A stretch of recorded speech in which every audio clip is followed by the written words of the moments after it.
echáis de menos, echáis de eso. menos, echáis de menos. Oye, los subwoofers acá están buenísimos, cómo se escucha el... Sí. Sí, están muy buenos. ¿Cómo está Alejandra Matus? Bienvenida. Muy bien. O sea, madrugada en realidad. Sí. Porque vengo llegando de Arica.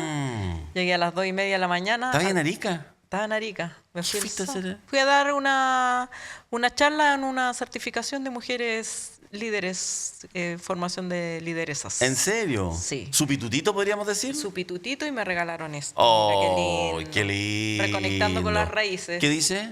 Parinacota. Ah, perfecto. Esto es para echar las hojas de coca. Sí, po. Pero me la traigo vacía por si acaso no me... No, pues la hoja de coca... me vayan a acusar, ¿no? Igual siempre hay un tema. No sé. Además ahora con Trump. No. No. Listo. No. En este instante Ni YouTube, hojitas de orégano le voy a echar, ¿no? YouTube porque- está detectando que se Claro. dijo la palabra coca. Sí, claro, no. Ya, pero- digamos al tiro, cola. Coca, Ah, sí. cola, coca, Soy cola, cola. coca, Hola, cola. cola. Ya. Oye, ¿cómo has estado? O sea, por lo tanto, ¿no estuviste el fin de semana en la angustia, las compras navideñas y eso? No, nada, pero les traje mi regalito. Ah, ya. Ah, el asilo contra la opresión.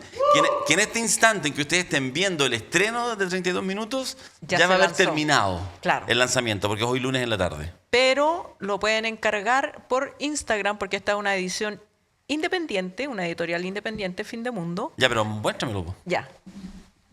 Ahí se lo firmo. Y uno para cada uno de ustedes. ¡Tarán! ¡Ah! Y se va a parar. Quedó la caca.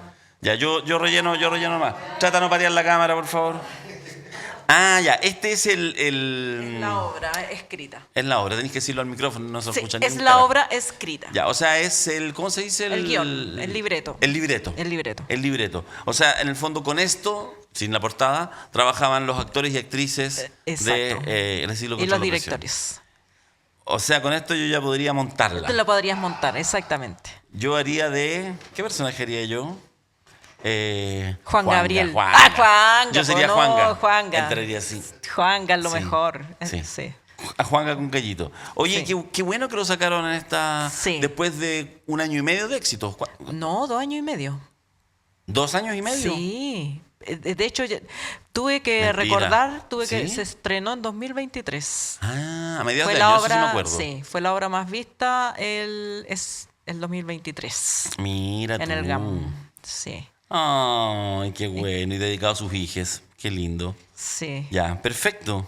Súper bien. Ya. ¿Y esto está a la venta? Está a la venta por Instagram en Ya. Fin de Mundo Ediciones. O sea, @Fin de Mundo Mundo Ediciones. Ediciones. Esa es la cuenta de Ahí, Instagram. ahí y usted le dice, escriben, oiga, quiero no sé oiga, qué". quiero un libro, ya. Y lo vas a buscar y toda la cosa. Y No, envío gratuito en Santiago y Ya. con costo pues, en regiones. ya. ¿No la van a instalar en alguna librería? No, pues. No. Porque no nos da para eso. No da para eso. No. Ya, perfecto. Se va a vender hoy día en el lanzamiento, que los que fueron lo habrán podido adquirir, y a través de Instagram. Y creo que van a poner algún WhatsApp, Ya. algún email que todavía no tengo. Igual me meto, no tengo ni idea. Nadie me invitó a andar opinando, pero creo que si alguna de los amigos que tienen librería, Claro. de repente se contacta y de repente le dejan unos 20 libritos. No y es además malo. se No es vería malo. bonita. Están, Sí. por ejemplo, no sé, mis amigos de Odisea. Podría que acá ser. día más lindo su Exacto. librería. Se podría aceptan ser. todo tipo de invitaciones y por Ya. supuesto, mini lanzamientos que siempre son entretenidos. Ya. Entonces entiendo que como fuiste a hacer un curso a un taller a Arica, Sí. y como has estado preocupado de esto, me imagino que vas a envolver uno de estos y le vas a regalar a tus hijas, uno a cada uno un Es- libro. Ese va a ser el regalo de... Sería todo. Ya, No, el no. viejito Pascuero les trajo el asilo contra la opresión. A mis hijas les importa un pepino. Así como, ¿y la carta del viejito Pascuero? Puedo imaginarme a Albertito abriendo Sí, claro, sí, el como, regalo. ¿what? Decir, ¿qué es esto? No, Pero no. dedicado por la autora. Dedicado. Claro, no, tiene su regalo. Pero hiciste ya las compras y esa es la Sí, pregunta. ya la hice. ¿Estáis lista? Estoy A lista. 22 de diciembre. Sí, de hecho la Ah. compré hace mucho rato. Dios te bendiga. Sí. Muy bien. Es que es lo bueno tener 2 hijos nomás. No tengo 4. Así Sí. que sí, con 2 suficiente. Claro, sí. Y todo el Yo- mundo me la pela. Yo- El resto del mundo. Yo nada, no he hecho compra, no he hecho Nada, nada, no. un desastre, no sé. Desastre, ya no, miré, pero es que sé. además venís saliendo de la, Sí, de la po. cápsula del tiempo. Les voy a entregar siempre en las campañas quedan un par de cajas de volantes porque se mandan a hacer millones. Entonces me tengo Claro, que agarrar sí. unos volantes, toma. Así, toma, va a ser un documento histórico. Claro, sí. Y Firmado. Perdón, los programas también. Todo, Sí. todo el merchandising de la campaña, Voy a meterla en cajitas, puede ser. No, mañana me tengo que Hay que espabilar. poner las pilas, sí. Sí, 23 de diciembre, como un chileno medio. ¿eh? Claro. Como corresponde. Recién recibido el aguinaldo, saliendo a comprar. Sí. Sí. Puta, no tengo aguinaldo. Qué No, pues terrible. no tenemos, pero bueno. En fin, es lo que hay. ¿Cómo están los queridos palitroques? Estimado don Diego Cancino, don Pablo Riveros, María Jesús López, la edición periodística. ¿Cómo están, muchachos? Todo bien, estupendo, estupendo. Oye, yo no sé si es cierto, tú me dijiste que tenías un código QR. En pantalla. Mira, ese código QR, ese es para ponerse con Chile, porque mira, es el peor momento para pedirles colaboración con un proyecto de prensa, informativo, periodístico, de análisis social, independiente como este. Es el peor día, 22 de diciembre. ¿A quién se le ocurre? Pero igual, ahí está el código QR, entonces al menos le facilitamos que usted se vacune. Pero qué buena, y podemos compartir el código QR en Instagram y en las redes sociales. Exactamente. Y entonces Fantástico. va al código QR y ¿qué es lo que hace? Es una estafa piramidal. Lo envía directamente al sitio donde usted puede suscribirse y ser parte de la comunidad minutera. Se vienen cositas, yo creo que la próxima semana, sí, el próximo programa vamos a contar porque se vienen cositas interesantes para los próximos meses en 32 minutos, así que no deje de aportar, porque es cierto que a fin de año, después en el verano, algunos flaquean sus fuerzas y dicen, ay, ya me voy a desconectar un poco, y este proyecto, no sé si es necesario que lo diga a los tiempos que corren, se hace muy, pero muy necesario. Así es, así que si pueden, y si no, compartan y pónganle like. Pónganle like y suscríbanse Ya, a ¿lo están la viendo YouTube. ahora? Pónganle like ahora. Al tiro. Ahora. Démonos los 10 segundos para que le pongan like.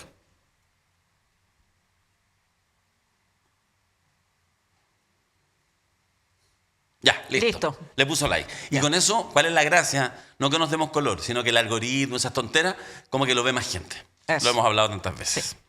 Ya, vamos a partir. Tenemos un buen programa hoy. Tenemos buenos invitados, conversación política, lo que acostumbramos a hacer aquí en 32 minutos. Yo ya, como ven, 100% de vuelta. Estamos felices, no lo Gracias. podemos disimular. Gracias. Ya. Ya, ahora sí. Hay un detalle más. ¿Qué? Tenemos gorrito navideño. Tenemos gorrito navideño. ¡Oh, qué maravilla! Jingle ¿Cómo se bell. ve? ¿Cómo se ve? Espectacular. ¡Oh, increíble! Lo que hace la IA. Ya, ahora sí, comienzan los temas que importan acá, en este lunes 22 de diciembre, 32 minutos.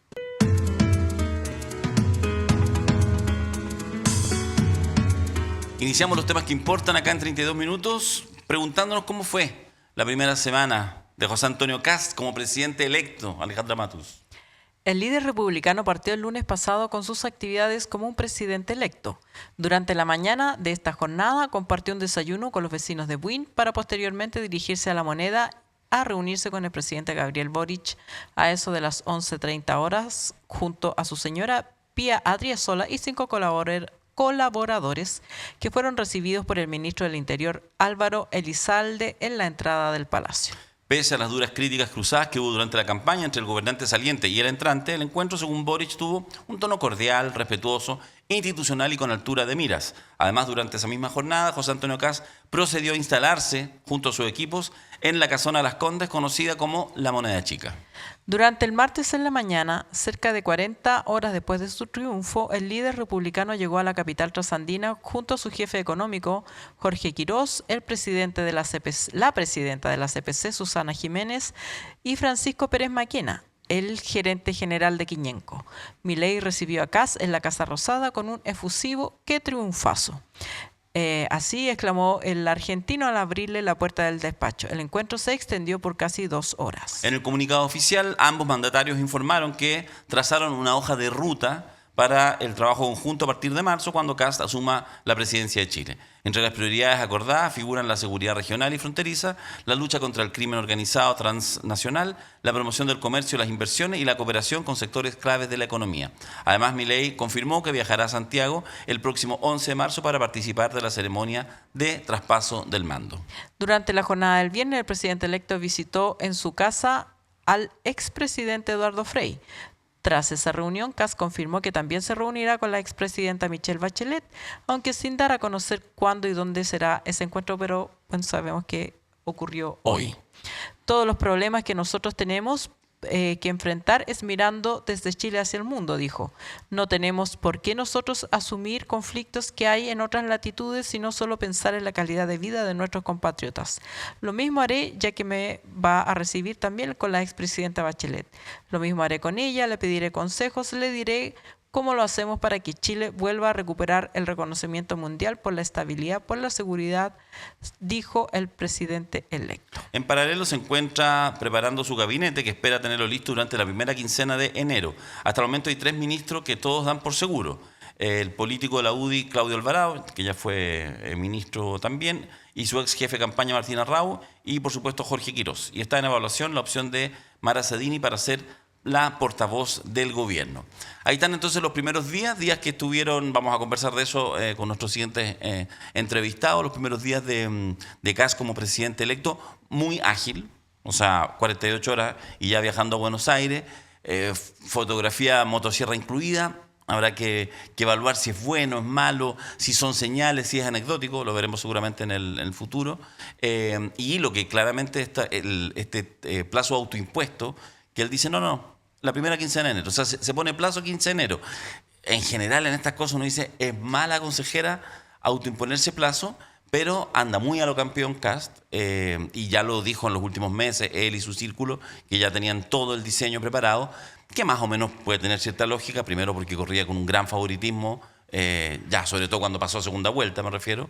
En primera vuelta quizás no tanto, pero medio que era evidente o era muy probable que quien pasara de la derecha a segunda vuelta tuviera la primera chance, y porque además es su tercera elección seguida y ha trabajado con un núcleo duro permanentemente. Así que se espera, y seguramente será, digo yo, el momento del gabinete en que uno pueda haber plasmado ya en enfoques, en mirada, cuánto hay de una versión más refundacional ultraderechista o una mirada un poquito más pragmática y pensar quizá en un gobierno un poquito más moderado de lo que ha dicho en su historia política. O una versión de círculos concéntricos, que a mí me da la impresión de que va a ser. Él, aunque incorpore, no sé, a Jimena Rincón, a gente, no les va a dar protagonismo estelar. El núcleo duro va a estar en sus aliados más cercanos, Quirós, Dusayán, Alvarado, sí. Gente que son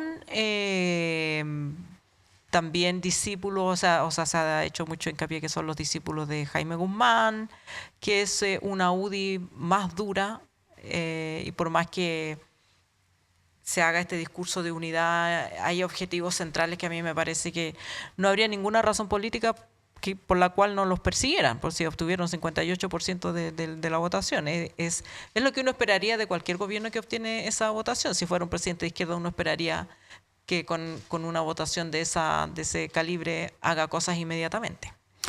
Fíjate que en eso, déjame hacer solo un matiz, sí. Para otra discusión. Yo creo que eso podría ser un error.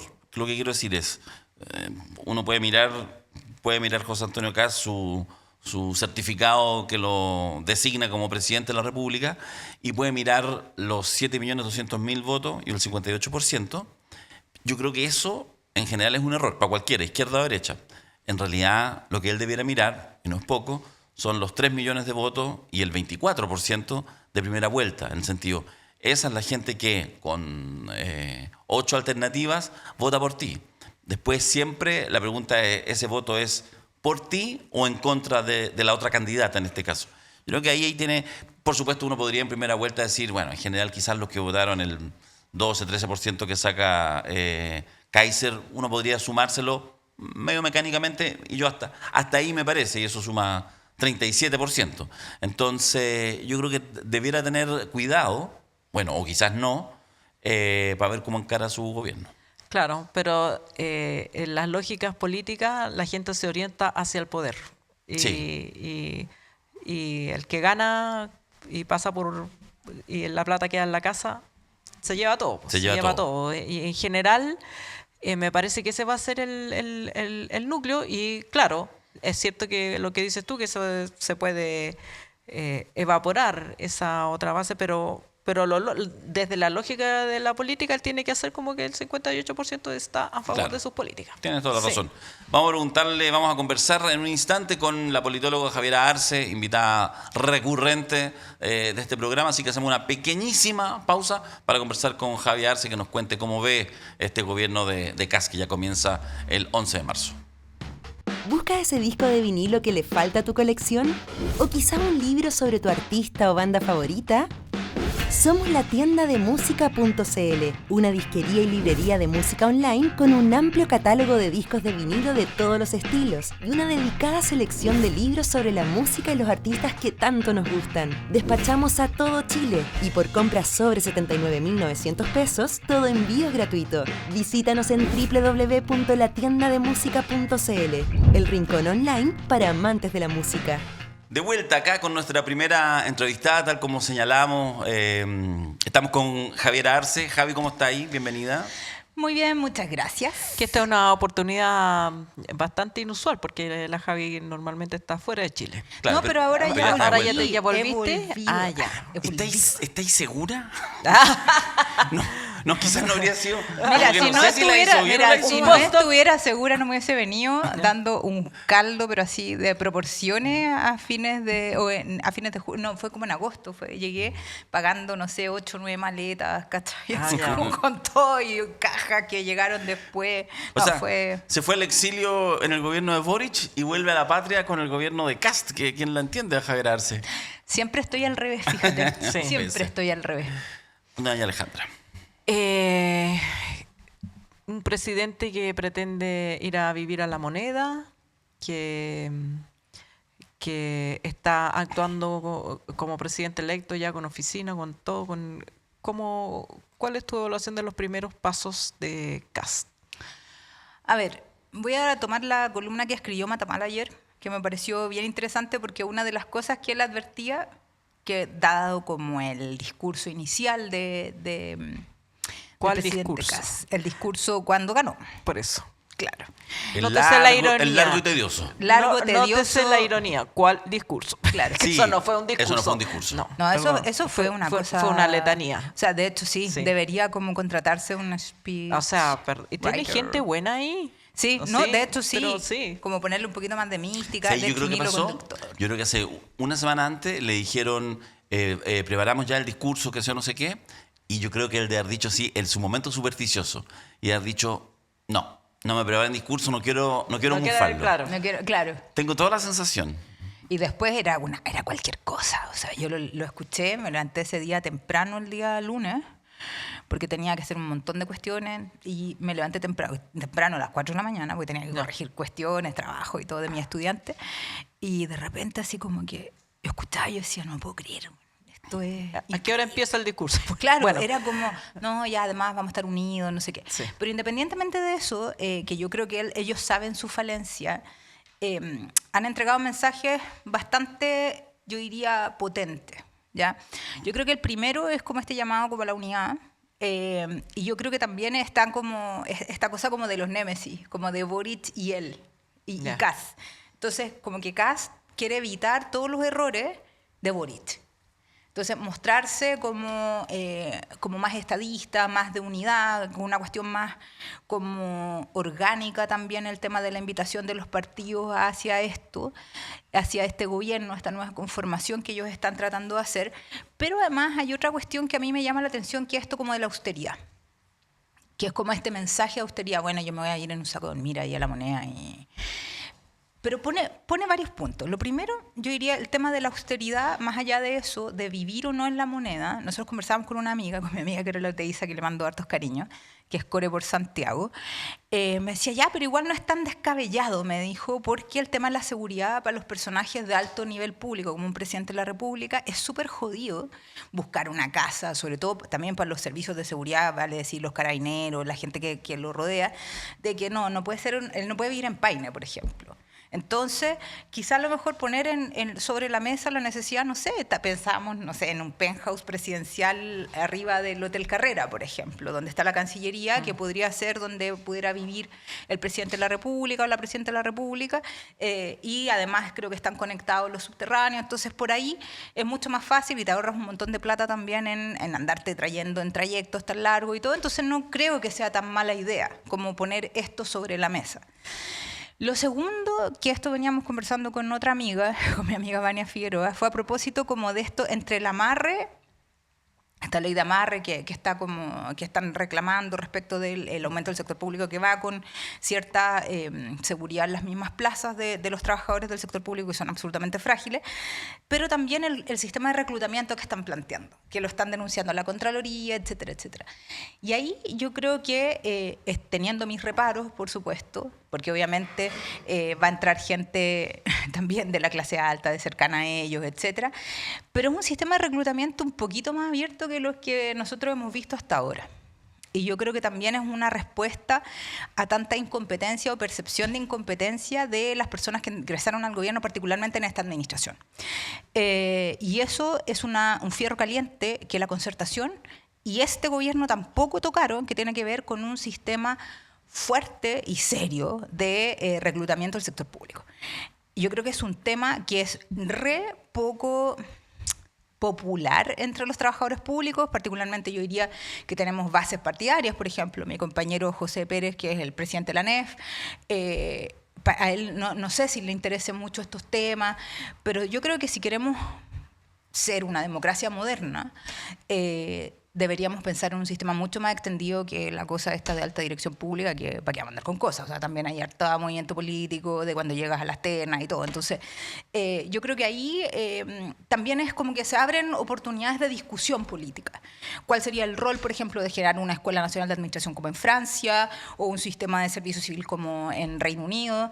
Donde, en efecto, por ejemplo, en Francia en la actualidad o en Inglaterra tenemos gobiernos que han sido absolutamente inestables. Bueno, Starmer ha sido un poco más estable que el gobierno de Johnson y ese 2022 donde tuvimos como 4 primeros ministros en un año, la administración pública funcionaba igual. O sea, nunca se detuvo nada. En Francia, por ejemplo, en el caso del gobierno de Macron, que ha sido un desastre, sigue funcionando igual el Estado francés. Entonces, yo creo que deberíamos ir pensando desde este lado también por qué también perdimos o qué percepción hay sobre, por ejemplo, el mérito de cómo tú llegas a esos cargos también y lo que ganas en esos cargos. Eso también yo creo que hay una percepción, una muy mala evaluación de que personas poco preparadas, no sé, venía pensando en el caso de Francisca Moya, a quien no conozco, pero que supuestamente tiene el cargo que tuvo alguna vez este abogado bien reputado que le decía en la República, Carlos Carmona, y se le pasó el golazo inconstitucional de la Casa Allende, o sea, y es la abogada del presidente, o sea, una gatekeeper importante. No, o sea, y se supone que estaba haciendo un doctorado, no sé dónde, en Glasgow o algo así, y se le pasó una cuestión tan básica como una cuestión inconstitucional. Y ahí eso generaban goles y goles para el gobierno y quedaron muchas veces en evidencia que las personas no tenían la capacidad para estar ahí, no tenían la experiencia tampoco. Y esto no se trata de cómo estar gerenciando, sino de cómo trabajar, por ejemplo, y no tener miedo al éxito en el sentido de que, no sé, trabajé, cuando empecé a hacer ahora mis currículum para aplicar a nuevos trabajos, empecé a trabajar en la forma y dije, oye, trabajé 12 años en una universidad donde, claro, en cada etapa tenía miedo de que me echaran, que me mandaran un condoro, o me había mandado un condoro y que me echaran. Y estuve así varias veces. ¿Por qué? Porque tampoco tengo padrinos mágicos, porque es parte natural, o sea, yo entré ganando súper poca plata cuando salí de la universidad, no 7 millones de pesos, 5 millones de pesos. Entonces, claro, como dice por ahí Rafael Gumucio, fue la experiencia de la escuela de gobierno más cara del mundo, y yo creo que eso nos tiene que remecer como futura oposición respecto de lo que pase de aquí en adelante. Entonces yo creo que las señales no han sido, ya salvo la foto de Milei, que se vio re poco decorosa, Yo creo, bueno, y también el ir a rogarle a Daza a ser ministro como que me pareció un poco migajero, la verdad, eso lo encontré un poco migajero, pero el resto, claro, espero que se mantenga así porque ellos llegaron como bien amenazantes, entonces hay cuestiones ahí como abiertas todavía de discusiones, por ejemplo, qué significa el gobierno de emergencia o qué va a significar el gobierno de emergencia. Ellos hablan de un gobierno de unidad nacional, donde supuestamente tienen a la gente de amarillo, demócrata, que los van a meter, que supuestamente ellos son de centro izquierda, pero si uno rememora, por ejemplo, el gobierno de Frey hizo nada por los derechos humanos en este país, así que de centro izquierda yo no sé. O sea, y además que no tuvieron ningún problema, no sé, como este señor Carlos, no se llama Carlos. ¿Maldonado? Maldonado. Carlos Maldonado. Claro, que está ahí ya figurando y bregando para ser de nuevo ministro de Justicia. Entonces, sí, yo creo que van a ampliar un poco más sus márgenes, no van a ser tan sesgados. Y hay otro elemento en la sopa que también después podemos conversar que tiene que ver con esta especial red que tienen ellos de ser como el core de los gremialistas, de haber sido formados por Jaime Guzmán, Gonzalo Rojas, de una entrevista ayer súper interesante, que también formó esta generación, que es una generación que además se fue muy mal de la UDI, o sea, pateando todo. Ya. Sobre el tema de la austeridad, ¿cómo se llama?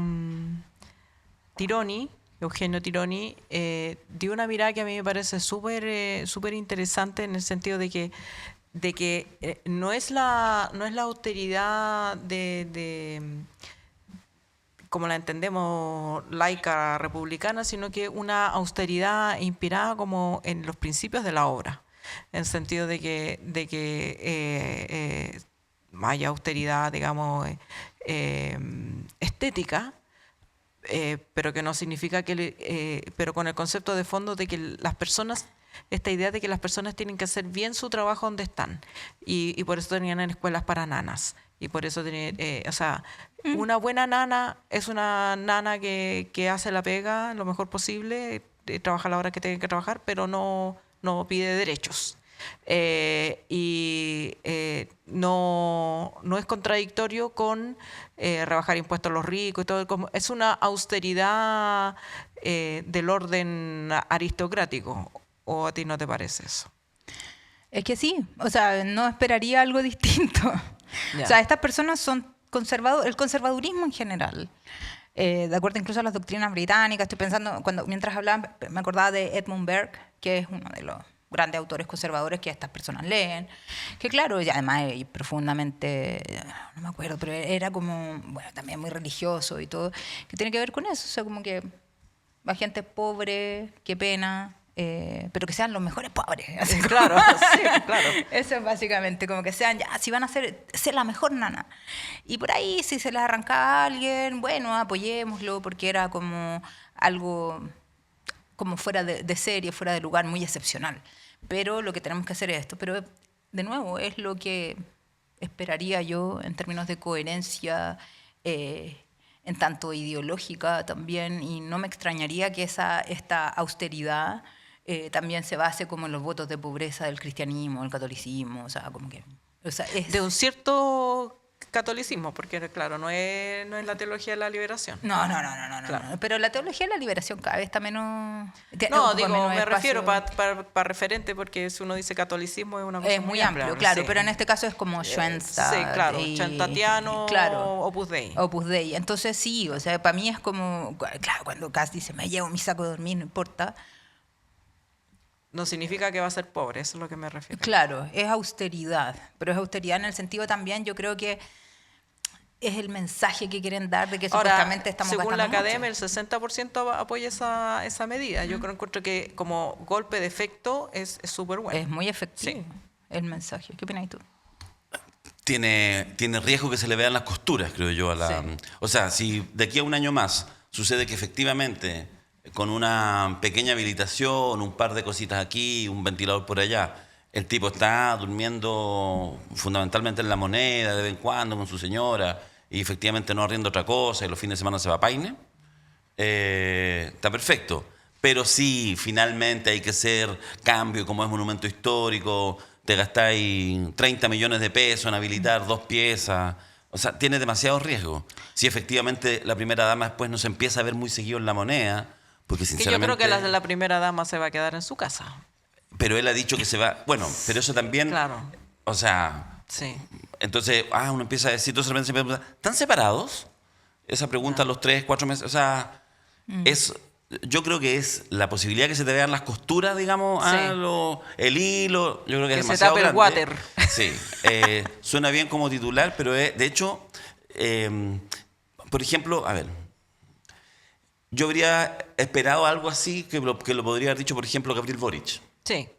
Me refiero al 2021, Claro, no yo hubiera por eso presidente te digo, electo. es como que te agarra una bandera que es de otro lado. Es como refundacional. Claro. Hay una cosa refundacional. Te quiero preguntar, Javi, con el tema de Kast, a propósito, porque está la duda. Vamos a tener acá efectivamente un gobierno de ultraderecha, un primer gobierno de este tipo, pongámosle derecha radical para ser respetuosa con los ultraderechistas. ¿Será el primer gobierno de derecha radical o por el hecho ya de pisar, de habitar el sillón de O'Higgins, será más parecido quizás a un Piñera 3 que a un José Antonio Kast? ¿Cómo lo ves tú? Es que, de nuevo, o sea, más allá como de las señales efectistas o no, estas de austeridad, yo creo que también hay como una tentación de querer cambiar todo o querer como restablecer, no sé si restablecer incluso, o generar un nuevo orden a partir de lo que ocurrió, porque hay una sensación ambiente que está todo muy desordenado, ¿ya? Entonces eso va a implicar, por ejemplo, el restablecimiento de la primera dama. Hay que poner harta atención porque María Pía Odriozola es como cercana a los temas de infancia. Entonces hay que ver qué va a pasar, por ejemplo, con la Defensoría de la Niñez, qué va a pasar con el Sename, qué va a pasar con la visión también que existe sobre infancia, porque ahora la visión de infancia es más bien potenciar las familias que los derechos. Claro, Sí. institucionalizar los niños. En cambio ahora es institucionalizarlos, o sea, esa va a ser la visión y ellos la traen muy, muy marcadamente. Entonces yo en realidad no tengo mucha idea de los temas de infancia, pero eso es más o menos como la discusión que hay. Lo segundo es que yo creo que por ahora está muy difícil hacer algo refundacional porque no tienen mayoría en el Senado y menos mal que no lo eliminamos. Gracias. Es la primera vez que doy las gracias de eso, porque en De verdad... triunfo el rechazo. Sí, no, muy bien, porque va a ser un actor con poder de veto súper importante en esto. Y el otro también va a ser el Tribunal Constitucional, en caso de que quiera pasar muchas cosas. Entonces, salvo que empiecen a pasar decretos de ley, que es un poco, o decretos con fuerza de ley, en verdad, ahí tendríamos que empezar a parar la antena y decir, oye, ¿qué está pasando? Por otro lado, no sé qué rol va a tener la señora Giles, porque la está levantando como posible candidata a presidenta de la Cámara de Diputados, que también yo creo que puede ser un actor con poder de veto importante. Entonces, yo creo que ahí van a encontrar frenos y contrapesos importantes dentro de nuestra estructura institucional, ¿ya? Sin embargo, yo creo que el tema de la batalla cultural no va a haber una renuncia, porque eso también tiene un costo electoral para ellos. Yo estoy muy expectante de lo que va a pasar hoy día con la presidenta Bachelet. Pues yo creo básicamente que la pueden dejar. Ya, justamente te quería preguntar sobre eso. Sepa la gente que mientras estamos grabando esto, en el transcurso del mediodía de este lunes, debe estar llegando en este rato Kast entiendo que al Horizonte Ciudadano, donde se va a reunir la oficina que tiene la expresidenta Bachelet. Y justamente de eso te quería preguntar, porque yo decía, nuevamente lo conecto con la pregunta anterior, ¿qué modelo elegirá? ¿Será más Piñera o querrá ser una versión chilena de Trump-Milei, pensando como en esa derecha? Lo digo ¿por qué? Porque en el caso de Milei o en el caso de Trump, yo ni siquiera se me abrió, o sea, yo creo que ellos, en este caso, lo querían sería ni siquiera se reunirían con Bachelet. Claro. Y si se reúnen después dirían, bajo ni un motivo, y serían groseros, y uno diría, no, estas cosas no se hacen, y sin embargo las hacen, los Trump y los Milei, y tienen éxito. Pero Chile es distinto. Entonces, yo de verdad que estoy bien expectante para ver qué es lo que hace, porque uno podría entender, así como políticamente, quizás la lógica es apoyarlo, pero con tal tibieza, que efectivamente que se caiga, pero que no sea su responsabilidad. Sin embargo, probablemente Trump o Milei dicen, no, anótate un triunfo, di que bajo ni un motivo, y hazte cargo de esos muertos. ¿Qué crees tú que va a pasar? Estamos haciendo política ficción. Política ficción, yo creo que, si sigue en la línea en que está, yo creo que él va a dar las batallas en otro sentido. O sea, yo creo que no, como se dice en buen chileno, no gastar balas en gallinazo. O sea, este es un gallinazo. O sea, ¿para qué? Si ya todo, si la presidenta Bachelet es súper querida, va a decir, no, sí, mire, sabe que la vamos a respaldar, si es que ella quiere ir y todo, y después súper tibio y chao, o sea, y se va a caer, que es lo más probable, porque además hay varios tapados en América Latina. Entonces a mí me da un poco de pena lo que pasó y me da un poco de rabia lo que pasó con el presidente Boric, sin preguntarle a nadie, levantando su candidatura en la Asamblea General de la ONU, sin siquiera tener una responsabilidad política al respecto, exponiendo a una persona tan importante para el país como eso. Pero bueno, son cuestiones que ocurren. Y creo que hay que tener más cuidado para la otra, o sea, y sobre todo cuidar una imagen tan importante además para el progresismo, en tiempos en que el progresismo goza de muy mala reputación. Entonces, ¿Pero tú crees que Bachelet no estaba de acuerdo con esa movida? no sé, yo creo que es que yo no tengo idea de esa movida. Lo que yo veo de afuera es que fue una cosa un poco apresurada. Y que eso además causó un ruido interno súper innecesario. Además teníamos personajes, no sé, como Kaiser, por ejemplo, que inmediatamente salen como, no, la ONU, y que nos quieren que seamos todos gays, trans, y todas estas cuestiones que en realidad no tienen ni un sentido, como lo de la batalla cultural, pero que está llegando igual fuerte a la población en la forma en cómo ellos los comunican.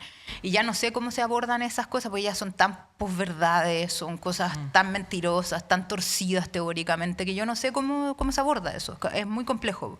Pero retomando ese tema, yo creo que el punto es en qué va a gastar o en qué sí va a invertir tiempo, energía para darle un vuelco. Y yo creo que ahí volvemos a lo económico, la medida de austeridad. La medida de austeridad, además de ser una cuestión cristiana, etcétera, o católica, chesteniana, etcétera, esto responde a otra cuestión, los 6.000 millones de dólares.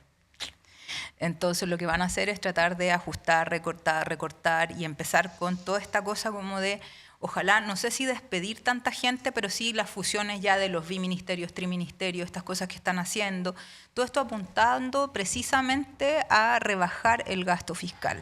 Porque el tema de las reformas tributarias, por ejemplo, nunca están en torno a las dialécticas de estos personajes. Entonces, sí, y ahí yo creo que puede haber una... O sea, yo no dudo mucho que sea un Piñera. Yo no creo que sea un Piñera, porque además Piñera es la derechita cobarde, no sé qué, no sé cuánto. Pero sí creo que él va a invertir en una propia versión de él, posicionando también como uno de los referentes de estas extremas derechas. Recordemos además que, para que la gente se entere, si ellos hablan de en contra de la globalización, los más globalizados son ellos. De hecho, yo nunca había visto una cuestión tan coordinada a nivel mundial. O sea, esto es debate absoluto en Europa. En Europa esta cuestión es, la gente se saca el pelo en los podcasts explicando cómo están conectados, no sé, Alternative for Deutschland en Alemania, que son esta niña nazi que prácticamente que sacaron la segunda mayoría, con Nigel Farage en Inglaterra, con Orbán, con Trump. O sea, son cuestiones que están conectadas. Es la internacional Y ultraderechista. esa internacional tiene una idea mayor todavía, y eso es lo que tenemos que ir viendo, porque estos procesos con autócratas de estas características son bastante imperceptibles para la sociedad. Y esto está súper escrito en la literatura, en ciencia política, en los últimos trabajos que han hecho. Es tan imperceptible, pero el proyecto mayor o el fin mayor de ese proyecto es desmantelar la democracia liberal. No nos olvidemos nunca de eso. Y son los referentes de estas personas, ¿ya? Lo bueno es que ahora van a tener que gobernar con personas que sí son demócratas, y yo no dudaría de las credenciales democráticas de las personas de Renovación Nacional, de las personas de Bópoli, que van a colaborar en este gobierno.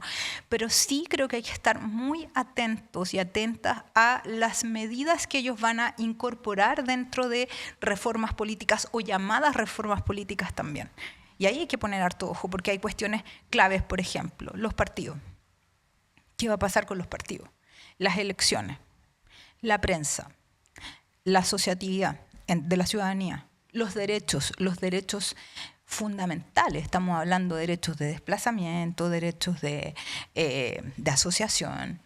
¿Qué va a pasar? Los derechos laborales. Derechos laborales, por ejemplo. Entonces, ahí es donde nosotros tenemos que poner atención de qué es lo que se va o qué podría empezar a desmantelarse de una manera muy sutil y prácticamente imperceptible a la ciudadanía. Javier Arce, Javi querida, politóloga, muchas gracias por habernos acompañado acá entre 2 minutos. Siga avanzando con la tesis. Gracias. Muchas gracias. Hacemos una pausa y ya seguimos con más 32 minutos en un lunes. Ya se me olvidó hasta la fecha. 22 de diciembre. Ya falta poco. Víspera de Navidad. ¿Ya me compraste el regalo? No.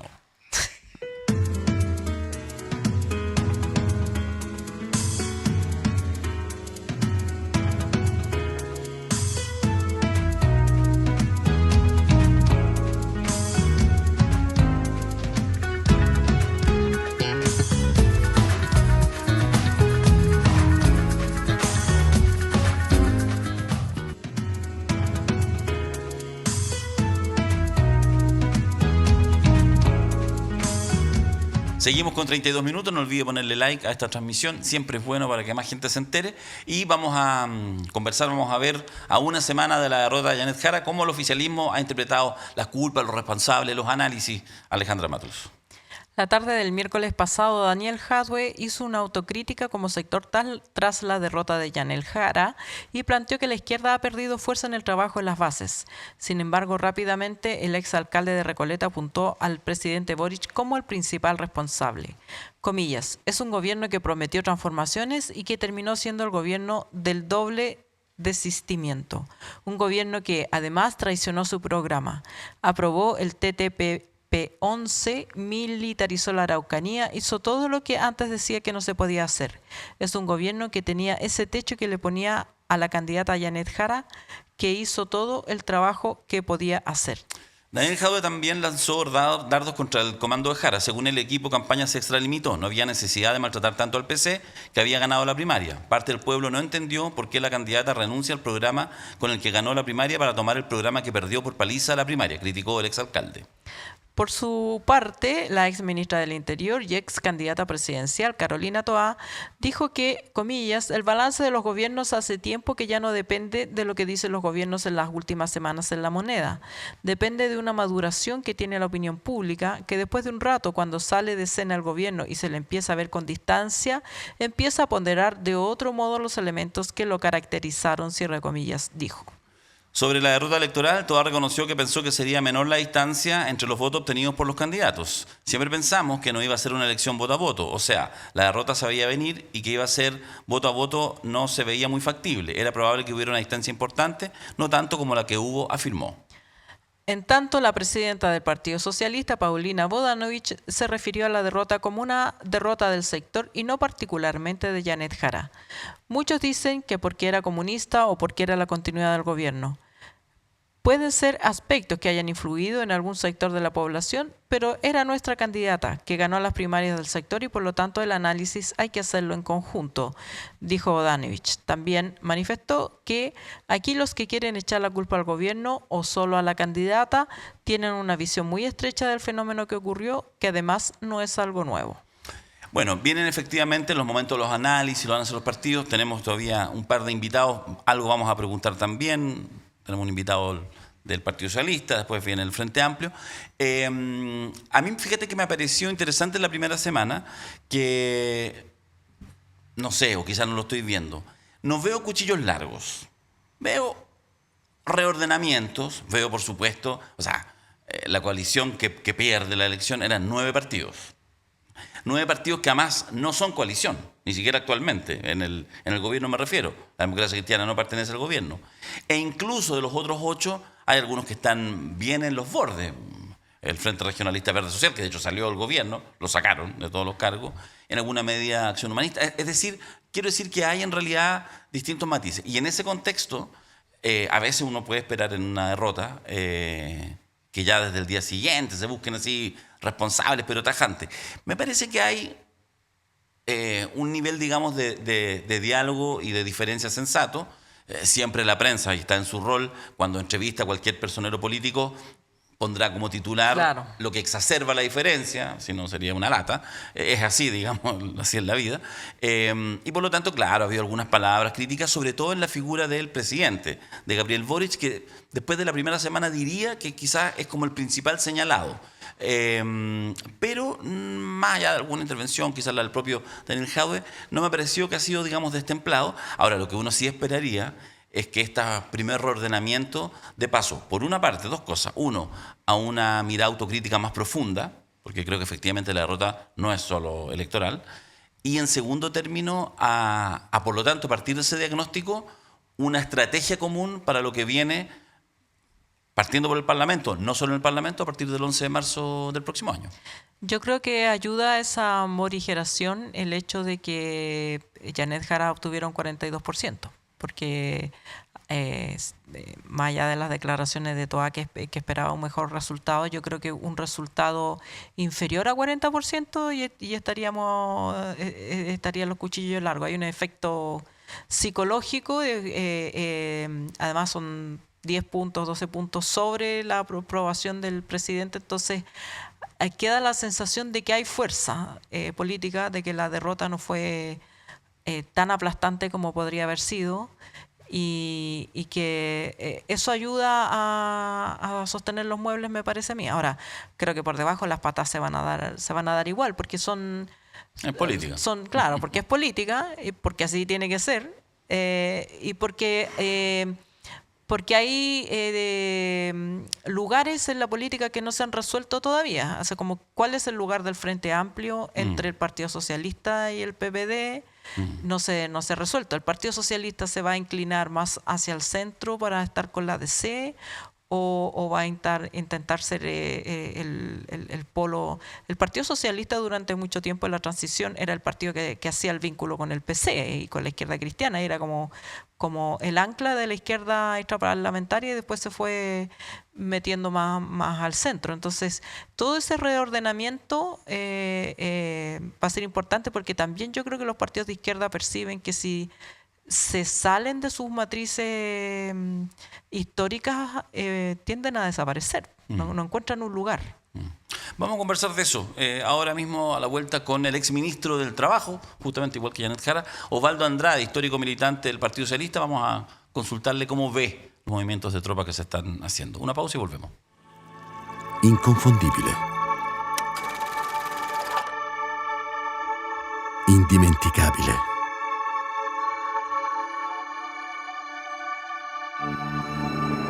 E il nostro caffè oggi riparte, portandoci a scoprire nuove parti del mondo. Prima di tutto, scegli se vuoi fare un caffè o se vuoi fare un Costa d'Oro. Mio padre diceva così, mentre ogni mattina faceva la sua scelta. Quella giusta, da sempre. Ecco dove ci porta il nostro viaggio.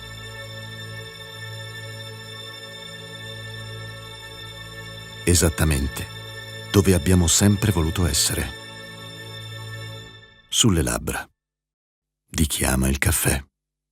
De vuelta en 32 minutos, estamos con el ex ministro del Trabajo, entre muchas responsabilidades, Osvaldo Andrade, militante socialista. ¿Cómo estás, Osvaldo? Bien, muy bien, muchas gracias. Sí, para ser civil y de oposición, digamos, como decíamos antes de... He sido más tiempo de oposición que Bueno. de gobierno en mi vida, así que no es extraño. La oposición le viene súper bien a la izquierda en todo caso. Sí. Sí, Y yo creo es que- como y una yo creo que- vocación opositora. Y yo creo que Osvaldo particularmente, déjame decirlo, lo cual no implica que no haya hecho Sí. una buena gestión cuando estuvo en el Sí. gobierno. Alejandra, su entrevistado. Osvaldo, ¿cómo está el proceso de sacarse los ojos y de acusaciones mutuas? Bueno, es inevitable después de una derrota electoral que hayan estos que se llaman reflexiones internas que normalmente terminan apuntando para la vereda del frente. ¿Va a resistir este conglomerado que no alcanzó a tener nombre, este proceso, y se va a lograr la unidad a la que llamó Janet Jara? La primera afirmación es que tiene que resistir, porque si se generan fisuras en su interior, facilitamos el triunfo de la derecha y la gestión de la derecha. En consecuencia, creo que hay un tema de sobrevivencia política que es inevitable de considerar. Lo que yo llamaría es que hagamos una reflexión un poco más serena y con más calma. El proceso crítico y autocrítico de la derrota nuestra en la Unidad Popular duró años. Todavía hay gente que Todavía- hay gente que se junta y dice. Entonces yo no creo que la prisa Ya. sea una buena compañía para esta... No digo que no haya que hacerla y no digo que haya que extenderla en el tiempo en demasía. Facilita mucho el hecho de que vamos a tener 3 años sin elecciones y en consecuencia no hay tanta necesidad de priorizar identidades partidarias fundamentalmente. Pero hay que hacerlo. Y lo que sí trataría de ser un poco más preciso de esto de la... Cada día uno aprende más términos, esto de la multifactorialidad. ¿Ah? Esto como que es la vieja frase de echar la culpa es de todo. Claro, y cuando es de todo no es de nadie. Trataría de precisar claro. un poco eso y haría un esfuerzo de...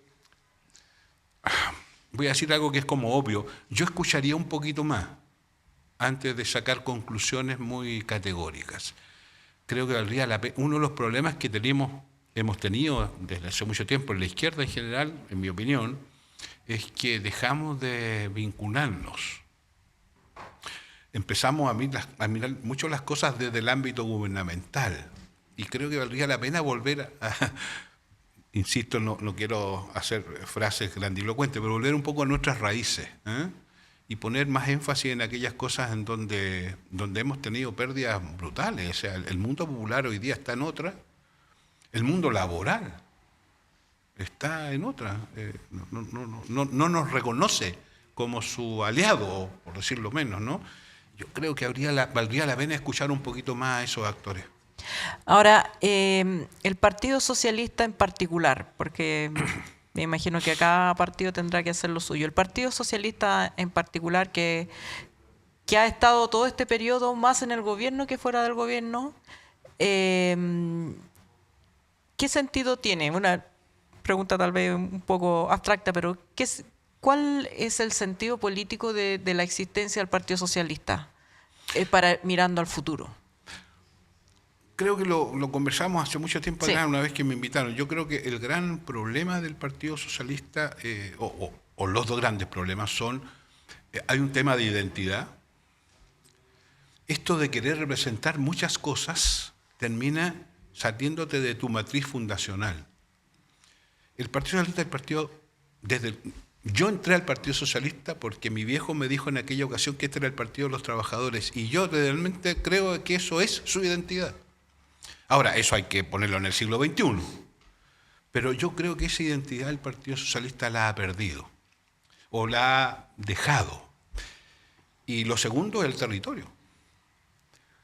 Cuando nosotros, en el momento en que éramos gobierno, empezamos a enfrentar los problemas de la gente, trasladando el problema al Ceremi, al delegado, al qué sé yo, y nos olvidamos que nosotros teníamos que hacernos cargo junto con las personas.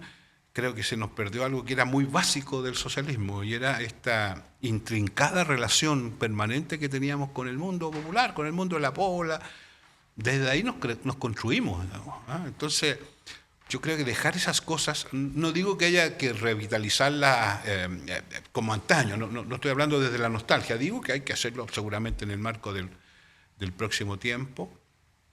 Mira, perdona, Sí.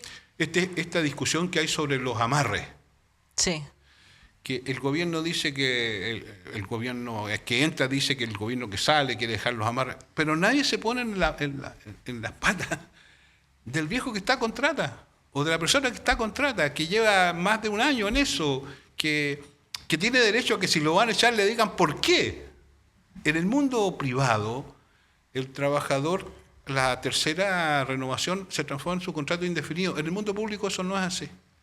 Y lo único que está haciendo es decir, mire, si me van a echar, díganme por qué me van a echar.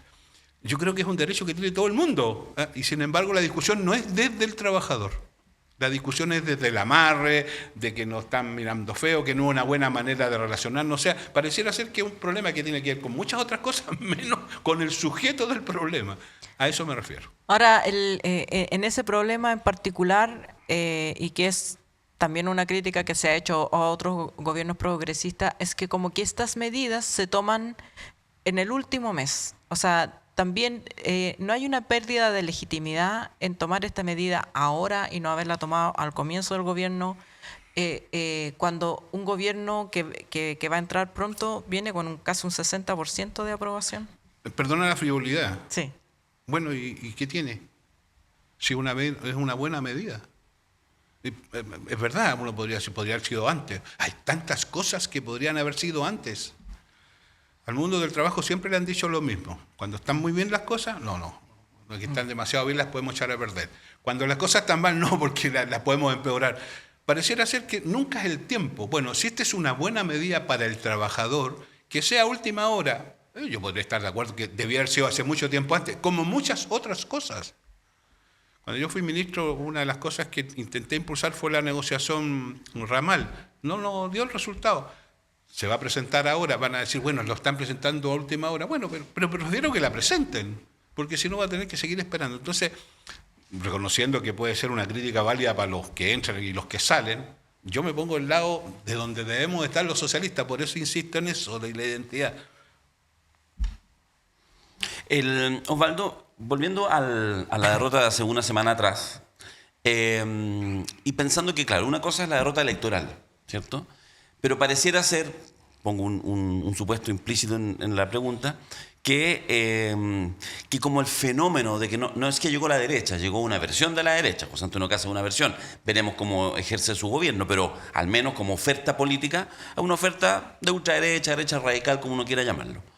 Y ese fenómeno, efectivamente, es un fenómeno que excede las fronteras de Chile y que probablemente tiene en Donald Trump y en la última década, con su primera presidencia y todo lo que ha sucedido, y los Bolsonaro y los Milei, y los Bukele y otras expresiones menos conocidas, un modelo a seguir.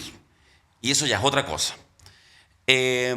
Por lo tanto, la derrota electoral eventualmente puede transformarse en una derrota política de proporciones bíblicas. Por ejemplo, si uno supusiera que, no sé, que quizás el principal retador en 4 años más en la presidencial pudiera ser Parisi y no el progresismo. Quiero pedirte una reflexión. Si tú ves en esta reflexión más grande, si tú ves un riesgo de esas características o tú crees que está un poquito exagerado. Yo no solo veo un riesgo, creo que esta es una derrota política. Mira, las derrotas electorales van y vienen, las hemos vivido tantas veces, se gana y se pierde. Y más aún con los sistemas que tenemos ahora, voto obligatorio, sí, tanta volatilidad. Tuvimos una convención en que todo el mundo se inclinó para allá, a los meses siguientes todo el mundo se inclinó para acá. Esta es una derrota política. Es una derrota política porque están poniendo en juego la democracia. Si lo que hay detrás de esto es un juego de la democracia, lo que está planteándose hoy día, y esa es la derrota política, es que la democracia como la concebimos, que no es capaz de dar cuenta ni dar respuesta a los problemas de las personas en su cotidianidad, es la que está en tela de juicio. Eso es lo que está en tela de juicio. Y eso es una derrota política de proporciones. Y nosotros hemos colaborado en eso. Absolutamente. Yo creo que el primer error estratégico que cometió la izquierda fue cuando votamos a favor de los retiros. Yo desde ahí creo que sean una tras otra. Y lo que estamos poniendo en riesgo es lo que te digo, nuestra identidad que ya no tiene valor, porque ya no responde a los requerimientos. Entonces, esta es claramente una derrota política. Yo quiero decirte que yo pienso que en 4 años más el candidato va a ser Kaiser. No, y a lo mejor el candidato del centro va a ser Parisi, pero el candidato de la continuidad va a ser Kaiser. No es casual que no quiera entrar al gobierno. Entonces, esto es una derrota de proporciones y hay que verla en ese plano. Por eso me parece que pensar que en 2 semanas vamos a tener una reflexión, creo que es de una soberbia intelectual brutal. Perdona, ¿y los partidos en eso? Porque entonces uno dice, bueno, desde dónde se defienden posiciones, desde dónde, digamos, se rearticula, qué sé yo, la debilidad que uno ve en el tejido social, etcétera, etcétera. Entonces uno dice, bueno, ¿cuál es la capacidad porque uno supone que entonces tiene que hacerse cargo los partidos? Hago al tiro el paréntesis diciendo que, lo he dicho en otros espacios, creo que al menos los partidos históricos más importantes de la futura oposición a partir de marzo quedaron todas con bancadas, pequeñitas en otros tiempos, pero respetables. Léase, sí, el Partido Comunista, el Partido Socialista, el Frente Amplio, la Democracia Cristiana e incluso el PPD. Sí. O sea, los 5 quedan con bancadas respetables. ¿Serán ellos, será el formato de partidos y de un conglomerado de partidos quienes puedan defender posiciones en lo que viene? Bueno, es parte del debate y de la reflexión que hay que hacer. Es difícil dar una respuesta muy concluyente a una inquietud de esa entidad y de esa profundidad. Lo que yo sí creo es que mi percepción de lo que fue la transición es que fue un acuerdo entre el centro y la izquierda. No, esto de la centro-izquierda a mí nunca me ha satisfecho mucho. Son 2 cosas distintas. Son 2 cosas distintas. Y lo que permitió el avance y lo que hicimos fue el entendimiento del centro. Por esas razones que tenemos una transición que estableció de demasiado rezago y nos pasó la cuenta en octubre, ¿no es así? Pero ese fue. Y yo creo que hay que retomar eso. Entonces, Chile necesita una izquierda, que a lo mejor no es la de un partido, y necesita un centro, que tal vez no es la de un partido. Yo preconizo que hagamos un esfuerzo de acarrear mucha gente que anda suelta y que tiene posiciones progresistas, más, menos, qué sé yo, pero que hoy día no se identifica con... Hay que ofrecer eso. Yo creo que el gran debate del Partido Socialista, más allá de con quién se arma alianza que hay aquí, si es cierto o es solo una nostalgia de esto que es el partido de la articulación o el eje. Porque claro, tú tienes razón, tenemos 7 senadores, bueno, 3 de ellos vienen de atrás. No nos fue tan mal en la parlamentaria, a veces más por la capacidad del ejercicio de la negociación más que por el respaldo ciudadano.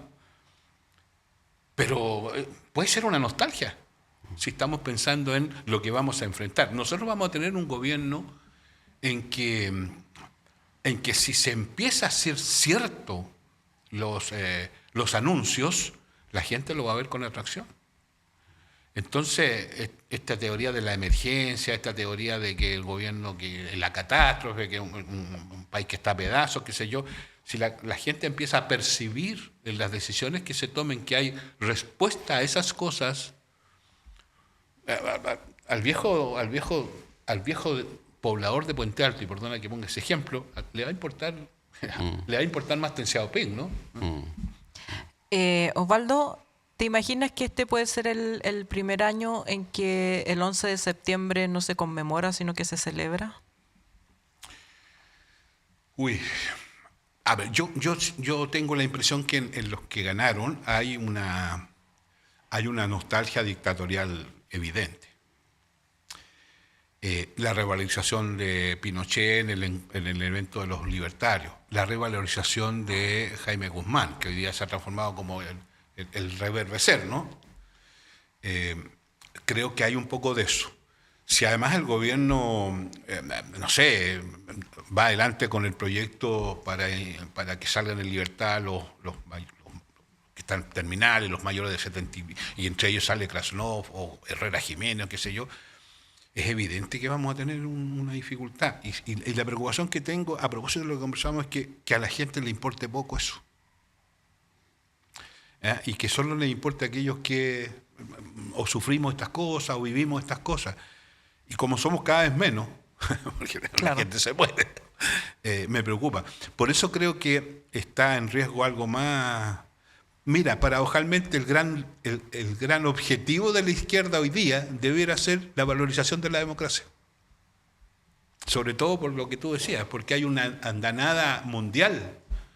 Si lo que tenemos hoy día es un señor de apellido Trump, que es el dueño del mundo, que dijo que en Venezuela hay yo digo, Venezuela es un dictador, lo que tú quieras, pero dijo que hasta ahora yo no he visto ni un kilo de coca.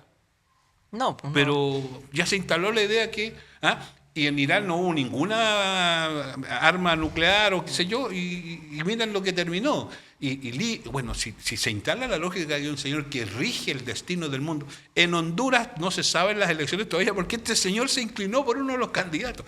A Milei le fue muy bien la última vez por una razón muy simple, porque dijo, bueno, si no gana Milei, olvídense los $20.000 millones. O sea, tenemos un rector de la política mundial que va a llegar a Chile, inevitablemente. Bueno, si dijo que el petróleo era estadounidense porque fue nacionalizado, bueno, después viene el cobre. Bueno.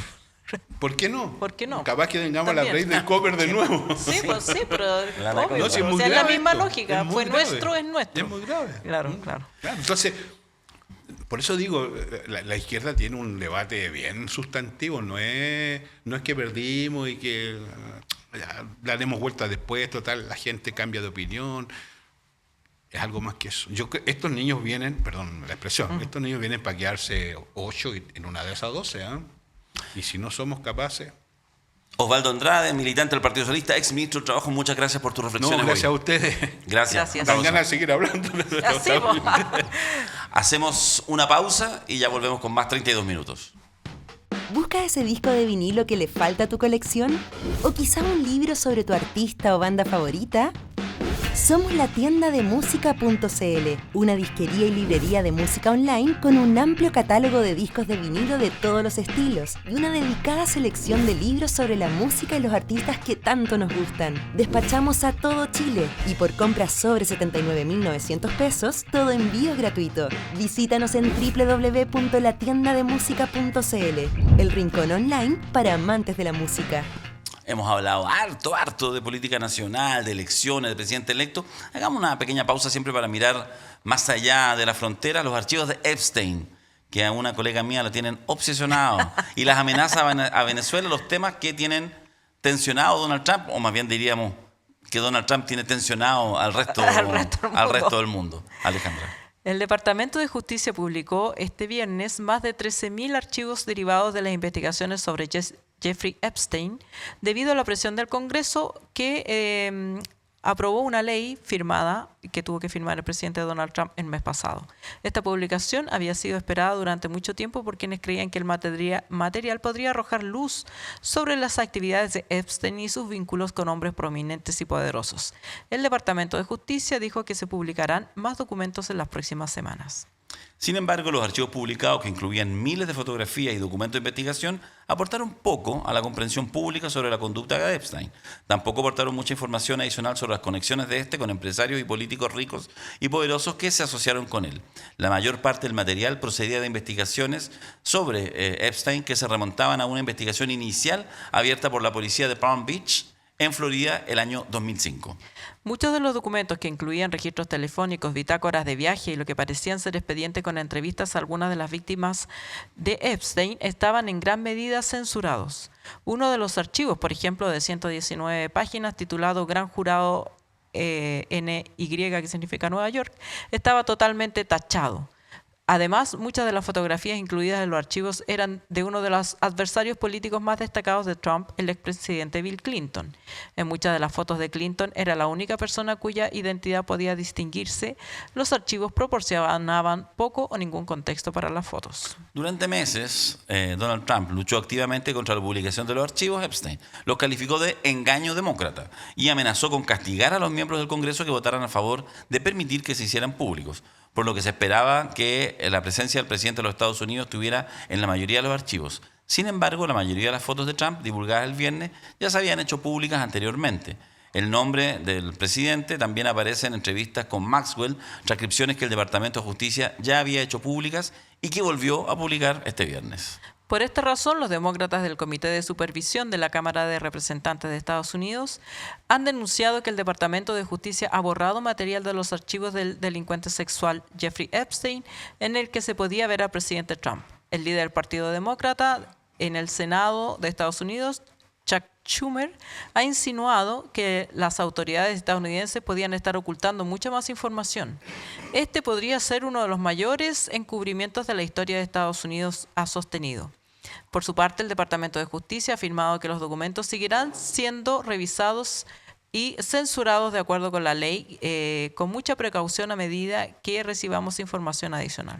Además, en el marco de las tensiones que tiene Estados Unidos con Venezuela, el presidente Trump afirmó el pasado viernes que no descarta la posibilidad de una guerra con Venezuela, días después de ordenar un bloqueo a los petroleros que entran y salen del país sudamericano y en medio de los bombardeos contra lanchas en el Mar Caribe, argumentando que actúa contra el narcotráfico. El mandatario ha dejado también abierta la puerta a nuevos abordajes de buques en la zona y tras ser preguntado sobre posibles acontecimientos en un futuro próximo, ha señalado que depende. Famosa esa palabra por acá. Famosa palabra por acá. Epstein, ¿qué me dices? ¿Cómo interpretas todos estos últimos acontecimientos? Bueno, Ale? yo creo que no se puede separar Venezuela de Epstein. Ya, porque, ¿eso es? Sí, porque... Esa es la razón principal de tu Esa juicio. es la razón, sí. O sea, Trump necesita un distractor poderoso para el bochorno de estas publicaciones, porque primero no cumplió la ley el Departamento de Justicia tenía que haber publicado todo el viernes 19 y publicó una parte y que la otra la están revisando. Está todo severamente tachado, no solamente los nombres de las víctimas, que es lo que se esperaba que se tachara o se censurara, sino que de todo el mundo. una información, publicaron información vieja, publicaron fotos que no corresponden a la casa de Epstein, como una foto de Clinton con Michael Jackson y Diana Ross, que es una foto que se sacaron en Washington con sus hijos, que no tienen nada que ver ahí, y borraron a los niños, así como estamos protegiendo a las víctimas. No, eran los hijos de Diana Ross, eran los hijos de Michael Jackson. En fin, como que hubo un esfuerzo deliberado. Por supuesto que Bill Clinton tiene muchas explicaciones de quedar, porque está también en el jacuzzi ahí con las chiquillas que traficaba Epstein, pero está, obviamente hay un esfuerzo obvio de borronear a Trump, de no publicar los archivos donde pudiera estar comprometido, y tampoco hay un plazo para cuándo se van a publicar el resto de los archivos. Y simultáneamente Trump ha ido escalando artificialmente el conflicto con Nicolás Maduro, que duda cabe que Maduro es un presidente autócrata que no representó, no mostró las actas de su última elección, pero de eso está lleno el mundo, digamos, y Trump no anda detrás de ellos. Hay un documento del Departamento de Estado donde se vuelve a revitalizar la doctrina Monroe, que finalmente significa que toda Latinoamérica es parte de Estados Unidos y por lo tanto van a ejercer su influencia en la zona. Y el discurso, a mí lo que más peligroso me parece el discurso de Donald Trump de decir que el petróleo es de ellos, porque originalmente eran empresas norteamericanas que después fueron nacionalizadas, pero hace mucho tiempo en Venezuela, y no por Maduro, digamos, son reformas políticas previas. Lo mismo que la nacionalización del cobre en Chile. Va a venir Donald Trump por el cobre chileno, por el litio, pero más que un esfuerzo real de emprender esa guerra, me parece que él sube el volumen a ese supuesto conflicto en la medida que él lo puede ayudar a salir del pozo en que está metido por el caso Epstein, que es un pozo muy, muy profundo. Claro, y las capacidades que está teniendo Trump de bloquear en un país que, con todas sus pifias, sobre todo de su frontera hacia afuera, pero que ha tenido en la interna unas ciertas lógicas y códigos. Por supuesto, en cualquier país se cuida la figura presidencial, en fin, todo lo que... Y ha habido momentos en que se ha cuidado, lo que pasó con su minuto justamente con el propio Bill Clinton y Mónica Lewinsky. Ya, ok. Pero el avance progresivo en ir acomodando todo, las instituciones, todo, a gusto de Donald Trump, que incluso ni siquiera responde a una maquinaria, digamos, de un partido político, sino que responde a sí mismo. Ha sido capaz de transformar al Partido Republicano a su imagen y semejanza. De verdad que hacen dudar, digamos, de cómo se puede estar degradando aún más los Estados Unidos, y eso que afecta directamente al entorno. Porque si bien Donald Trump en su primer mandato, de hecho, no se metió, mantuvo básicamente durante su primer mandato línea base. Sí, y concentrado en lo interno, y para afuera lo que más salió fue el tema con Corea del Norte. Claro. Que fueron puras bofetadas de payaso para no llegar a nada, pero en realidad mantuvo. Y ahora no, pareciera ser que efectivamente tiene mayor disposición no solo de hacer transformaciones autoritarias internas, sino también de nuevamente ser determinante en la agenda exterior. Tiene muchos problemas Donald Trump que vamos a ver si va a ser capaz de sobrevivirlo. Tiene el problema, por ejemplo, del costo de la vida, que ha subido mucho. Estaban todos los gringos pendientes de cuánto va a costar la cena navideña, de los regalos, tiene el problema de que se le han muerto migrantes en los centros de detención de ICE. Acaban de bajar un reportaje de 60 minutos sobre tortura y malos tratos. Entonces, hay un ambiente muy crispado que efectivamente Trump hasta ahora ha mostrado una capacidad de sobrevivencia impresionante. O sea, por un 10% de esto cayó Nixon. Sí. Sí. Sí. O sea, es un mago de la sobrevivencia y se inventa una guerra capaz que lo logre, pero también está al borde del abismo. Me parece que en cualquier momento un impeachment lo puede hacer Tú sabes caer. que durante este año en Washington, que está el Kennedy Center Memorial, Le puso su nombre, lo agregó. Me lo comentaba una persona. A ver, el Kennedy Center es uno de los mayores centros culturales Sí. de los Estados Unidos. Es un memorial, Sí. que lo que implica más los norteamericanos, si escuchan, digamos, Kennedy Center Memorial, efectivamente, en homenaje a esta persona, que ya no está naturalmente, hacemos una gran obra. Entonces, él decidió que tenía que llamarse Donald Trump. Y entonces, le agregó el nombre.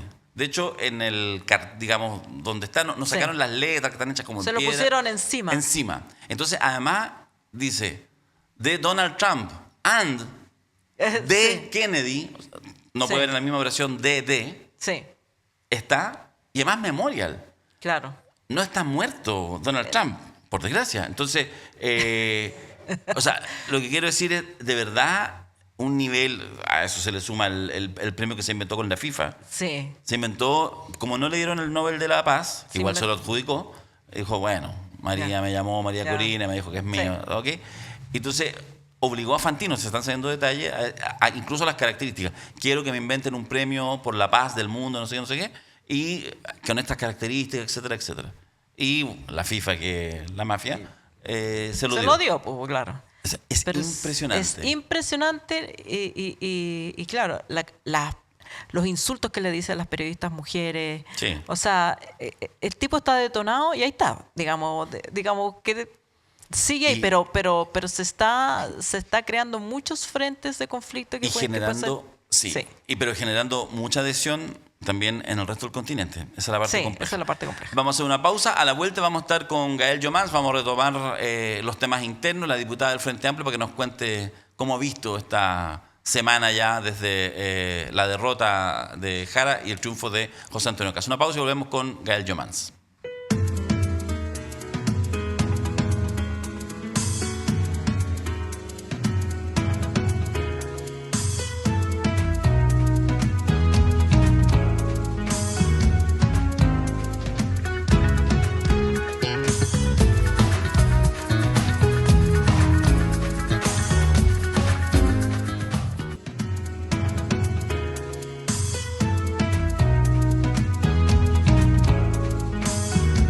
De vuelta en 32 minutos, estamos con una invitada de lujo, Gael Yomans, diputada del Distrito 13. ¿Cómo está ahí, Gael? Bien, estoy bien. Ahí recuperándome todavía. Sí, pues estamos. Del cansancio. Sí. Este es el momento que todavía tengo que hacer esa desclasificación porque volví hoy día con todo en 32 minutos, pero uno como andaba de prestado en otras cosas, con Gael nos encontramos mucho. Así es. Pues nos encontramos en primaria, ella era Sí. jefa de campaña de Gonzalo. Nos encontramos en los debates. Nos encontramos en los debates. Después, pasada la primaria, inmediatamente fue subida al barco y fue vocera durante largo tiempo en la primera vuelta de la candidatura de Janet Jara. Nos vimos todo el rato. Sí. Y bueno, en fin, y no ha parado, tal como estoy diciendo. Así que te pregunto, y además, entre otras cosas, un detalle, tenía una elección propia, digamos, para reelegirse como diputada con muy buena votación en el Distrito 13. ¿Cómo ha sido este año tan intenso políticamente, tanta elección?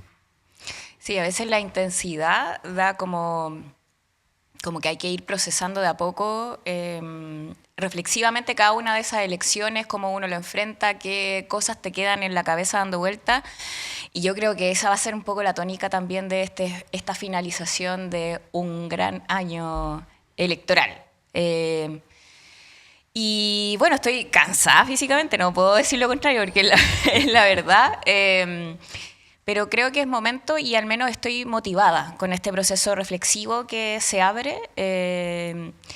A pesar de que viene de una derrota, pero creo que hay una oportunidad detrás de una derrota como esta para poder pensar, pararse, para poder situar el quehacer de lo que viene, y porque además hay personas también que respaldaron la elección de Janet Jara y que no es momento de bajar los brazos, no es momento de mirar en qué yo puedo aportar en lo personal, ¿cierto?, en la acción, para que lo colectivo se potencie, porque al final del día, dentro de la evaluación que uno puede hacer, es qué le pasó a la izquierda, ¿cierto?, durante todo este periodo, en qué situación se encuentra la izquierda y dónde está su fuerza.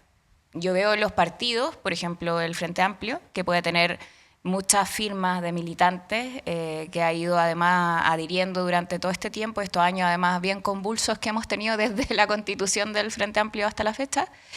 Pero esa fuerza militante falta que se vea más expresada en las calles, en las organizaciones, y además partidos más grandes, ¿cierto? ¿Por qué no pensar en un partido que llene el Estadio Nacional? Eso creo que es un buen objetivo también, pensando en los desafíos que tiene la izquierda de ahora en adelante. Así que yo espero que el Frente Amplio sea una fuerza política que se logre constituir como tal. O sea, ya no nos conformamos como partido, pero creo que tenemos que consolidarnos. Bueno, el Macha también llenó el Estadio Nacional y vendió la entrada en pocas horas, así que no es un gran objetivo. O sea, pero modesto. con militante igual es otra cosa. Es otra cosa. Al Macha la tiene más fácil. Sí. Gael, sí, si uno mira el ejemplo de Estados Unidos, el Partido Demócrata, que también cayó en fase reflexiva después de la derrota con Donald Trump en su segundo periodo, también se ve desafiado porque tanta reflexión o ensimismamiento o quedarse sin agenda ha permitido a Donald Trump también avanzar de una manera impresionante, a pesar de todos los problemas que tiene, que tiene no pocos, digamos, partiendo por el tema de los archivos Epstein. Igual mete goles todos los días. Uh-huh. Todos los días se pasa todas los supuestos contrapesos que uno suponía que eran sólidos en la democracia estadounidense.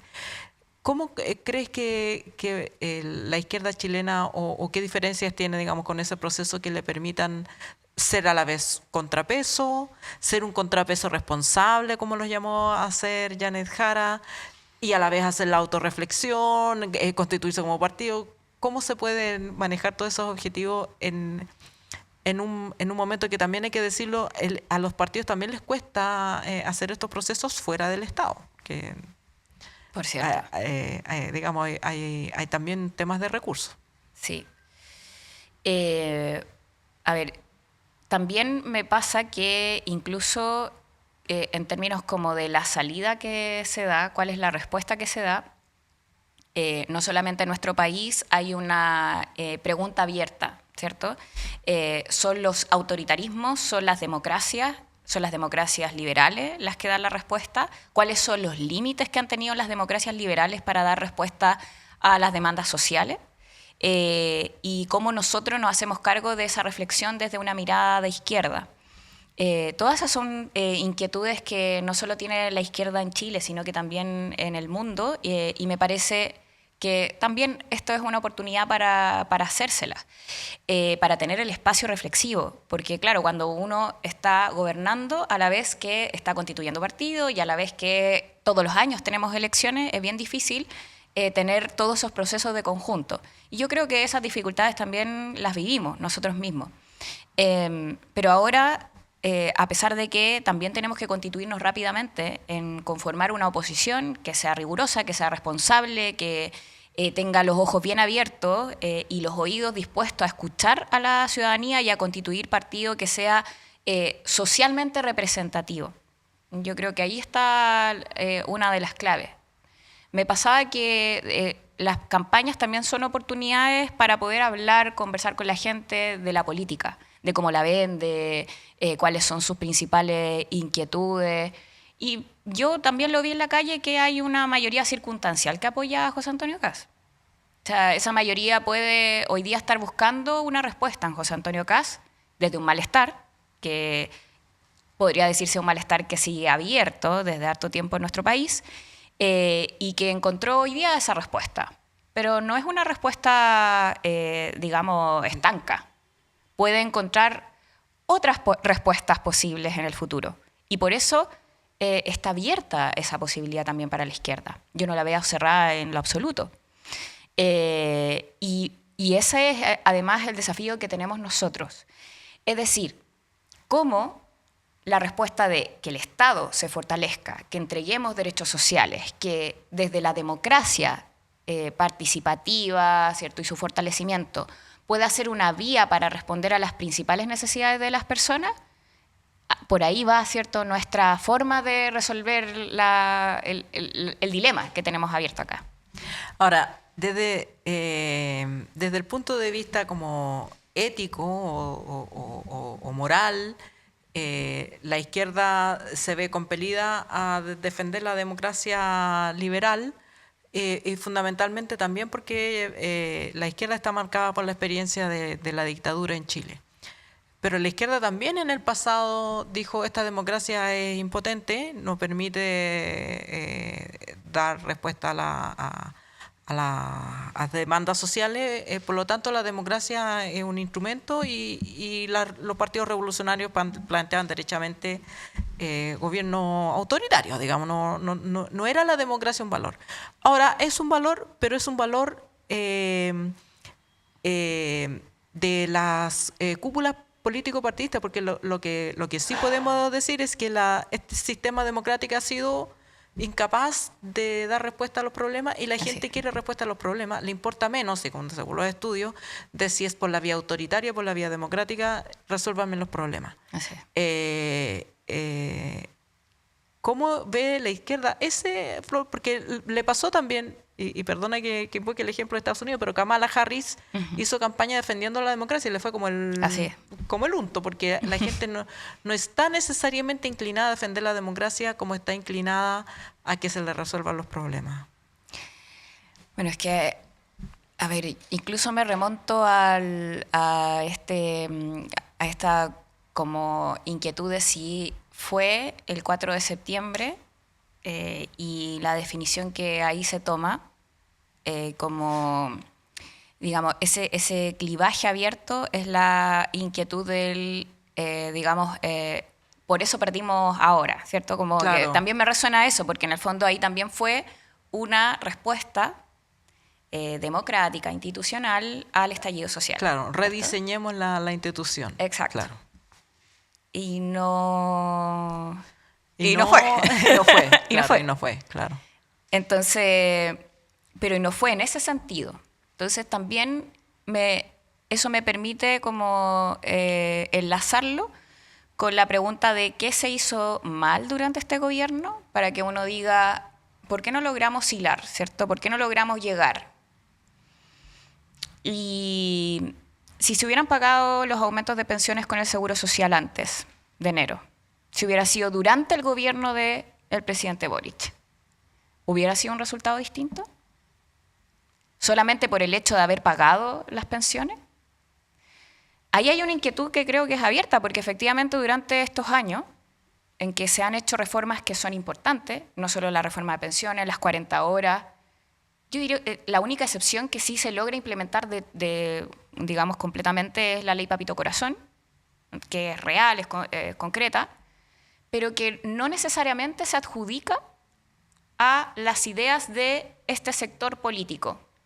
O sea, a mí me pasaba haciendo campaña, habían personas que, a pesar de que estaban recibiendo un aumento de la PGU, no sabían que fue Janet Jara, ¿cierto?, quien logró hacer ese cambio. Entonces, hay un desafío de relato, hay un desafío de comunicación política, que no creo que se resuelva solamente, digamos, como haciendo propaganda estatal, sino que debe haber un relato de lo que la izquierda está haciendo y cuál es el diseño que tiene la izquierda hoy en Chile.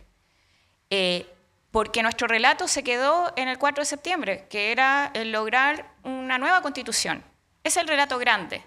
Y cuando eso falla, o perdemos más bien, fuimos Sí. derrotados, no tenemos un relato que encuadre. Entonces, más allá de estas reformas en particular, que además yo no logro adjudicar, había otra reflexión sobre las ayudas que da el Estado, los beneficios que da el Estado. Que hay estudios en donde se señala que las personas lo consideran como algo de su propio mérito. No que el Estado y lo social, lo colectivo, lo público sea quien te lo entregue. Entonces, hace falta ahí, bueno, además de obviamente que hacerse cargo de que conciencia social, política, es parte del trabajo que tenemos que hacer. O sea, el hecho de que todos los domingos yo vea a la iglesia evangélica haciendo trabajo social, y dónde está la militancia de los partidos, también me lo pregunto. Yo soy diputada de un distrito popular, por lo tanto lo veo. Yo sé que, por ejemplo, para la pandemia, las ollas comunes fue una forma, una expresión de cómo la organización social dio ayuda económica, pero al ladito, y me lo decían ellas, las mismas dirigentes sociales, estaban los narcotraficantes haciendo asado, y cómo se fueron insertando socialmente. Entonces, hay hartos temas que creo que es importante reflexionar desde la izquierda. La figura del presidente, ¿crees que ha ayudado a este proceso? No, bueno, sé que es difícil pedirte esta reflexión porque viene muy de cerca, pero el presidente como una figura, un arquetipo presidencial que se identifica con los fracasos y los triunfos. O sea, se hacen menos visibles estas mismas cosas porque lo que no se identifica con Boric no se identifica como con el sector. Entonces, hay un error, es Boric. Hay un triunfo, si no es Boric y es Jara pasa desapercibida. ¿O cómo lo ves? O sea, hubo un exceso de identificación del gobierno con una persona. Mira, es que, claro, el presidente de la República y Chile, Sí. que es un país ultrapresidencialista, los ojos están ahí, están inmersos. Pero sí creo que hay un error que compartimos y comparten los partidos sobre todo, que es no haber tenido un diseño previo de instalación de nuestra candidatura presidencial. O sea, lo hicimos con una primaria, está bien, es la fase como democrática, pero al lado José Antonio Kast estuvo, bueno, más de 4 años, porque lleva para atrás Sí, claro. una vuelta larga, instalándose, recorriendo el país. Pero Entonces, no necesariamente el tiempo juega a favor, porque Belín Matei tuvo los mismos 4 Es años cierto. haciendo campaña y le fue mal, digamos. es cierto, pero la Fue instalación más efectivo en su... Claro, José Antonio Kast es más efectivo en la instalación de un relato del Sí. estado, de la crisis y la situación de emergencia de la que hacerse cargo. Pero a mí me pasa que, claro, como nosotros tenemos varios liderazgos, digo, en general. Sí. Pero hay que reconocer que la definición presidencial fue tardía y ahí todos los partidos tuvimos problemas, o sea, el mío, el Partido Comunista también, y eran definiciones importantes. O sea, como las ministras que salieron en marzo del gobierno. Igual es distinto estar ejerciendo el liderazgo de ministro o ministra y a la vez estar como candidateándote, es complejo. Entonces yo creo que ahí también hay un tema de diseño, de proyección de los liderazgos. Si termina el gobierno del presidente Boric, ¿quién más iba a ser? Entonces, y ahí yo creo que hay algo que bueno, en fin, me parece que es importante también darle vuelta. Y lo otro es que en general las proyecciones de los liderazgos ahora, o sea, es el presidente Boric, obviamente que él va a tener un liderazgo futuro. Janet Jara va a tener un liderazgo importante, o sea, tiene más de 5 millones de votos. Lógicamente va a jugar un rol relevante en el sector y para lo que viene en adelante. Y así hay más liderazgos que yo espero que también se empiecen a florecer, porque los necesitamos. Quiero profundizar un poquito, Gael, en el tema del Frente Amplio. Fíjate que me acuerdo, creo que incluso lo conversamos el día incluso de las primarias. Yo decía, una derrota electoral súper grande, digamos, del Frente Amplio ese día con su candidato y todo, yo decía, y lo conversé con el propio Gonzalo, incluso en las semanas previas, decía, esa derrota yo creo que para nada va aparejada de una derrota del Frente Amplio, sino que tenía que ver como con otras cosas, efectivamente esta elección de primarias que concentró la atención entre dos exministras, que marcaban como más marcadamente los polos o las sensibilidades dentro del gobierno, etc. Y efectivamente el Frente Amplio es la principal bancada, digamos, de la futura oposición a partir de marzo, con la cantidad de parlamentarios electos. Entonces uno puede decir, perfecto, el Frente Amplio goza de buena salud. Sin embargo, y aquí vendría la otra dimensión, sale del gobierno con un presidente, o sea, hicieron, digamos, ya completaron el circuito completo como un partido más muy joven, que además efectivamente la gran mayoría de sus militantes y su dirigencia son efectivamente gente muy joven, digamos que están recién llegando la mayoría de sus dirigentes a los 40 años, con 10, 15 años, digamos, de recorrido en el cuerpo desde los movimientos estudiantiles del 2011, para poner un momento. Entonces, haciendo esa mirada, les fue bien electoralmente, pero también cargan con una especie como de culpa que a veces se explicitan, a veces no tanto. Quizás, estoy especulando, porque también hay interés de otros partidos con tradiciones más largas, socialistas, comunistas, que también tienen ganas, ganas como de ordenar la casa. En esta ensalada que te estoy planteando, ¿cómo ves tú el futuro del Frente Amplio? Y también hacerse cargo un poco de lo que tú mismo señalabas. Bueno, tenéis militancia, pero esa militancia es capaz de ir a hablarle al ciudadano y no solamente hacer buenos análisis sesudos entre cuatro paredes, en asamblea, en espacios más cómodos. Uh-huh. Claro, es que veo que estos momentos son de reordenamiento. Entonces, nosotros tenemos un congreso, de hecho, del Frente Amplio. Y yo creo que es una oportunidad también de reflexión, de mirar lo que han sido estos años de gobierno, que es lo que igual he visto. De verdad me parece positivo que, por ejemplo, Giorgio Jackson haga un análisis... Justo te iba a preguntar de Giorgio. haga un análisis autocrítico, crítico también con el gobierno, y sin tener ningún problema con decir momentos que fueron complejos y que él mismo vivió, reconociéndolo. Y claro que es complicado hacer ese tipo de análisis autocrítico si es que lo que se busca, como quizás de los aliados, es buscar un responsable de la elección. Yo creo que para ser realmente como justos con la responsabilidad de la elección, a mí me parece que es del colectivo.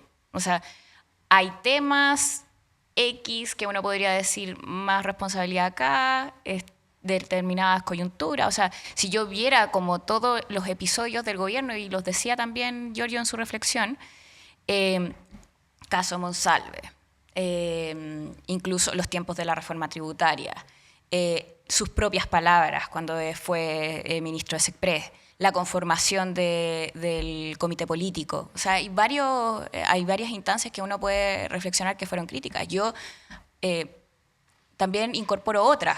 Por ejemplo, me parece que los tiempos de la implementación de la reforma de pensiones, o que se ingresara al proyecto de ley de final CAE casi, bueno, por presión nuestra, fue por presión de los parlamentarios, llegamos a un acuerdo y se presenta.